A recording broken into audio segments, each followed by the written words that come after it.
First should be in Indiana for Midwest territories. What's them Indiana crowds like compared to like the Florida crowds?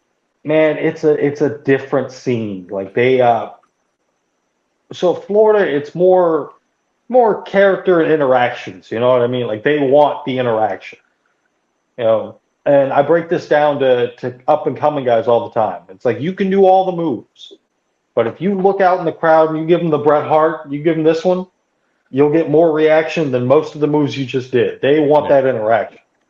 But that crowd up in Indiana, they want hard hitting, fast paced, like indie wrestling. They want your AEW style, your early Ring of Honor style, the stuff you'll see in CMLL and AAA. They want fast paced, good, hard hitting wrestling. So that's what you can expect top to bottom. My match hasn't been announced yet, but what was just announced, I believe it was last night, is Effie versus No Avail, first time ever. And that, if that doesn't sell out the house, I don't know what will. Yeah. Because No Avail, despite what they say, is an absolute superstar. And if you haven't stumbled upon Effie, you must have not been trying.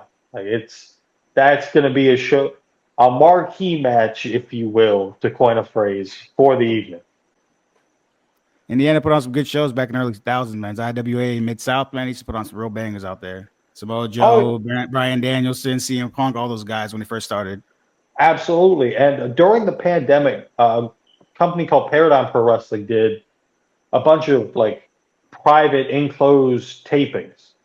And there were guys like Lee Moriarty, Daniel Garcia, a lot of guys you're seeing coming up on TV now were right there at Paradigm in Indiana. So it's a hotbed for indie wrestling. It also helps it's right in the middle. Like if you're going anywhere in the country, you almost have to go in and around it to get that.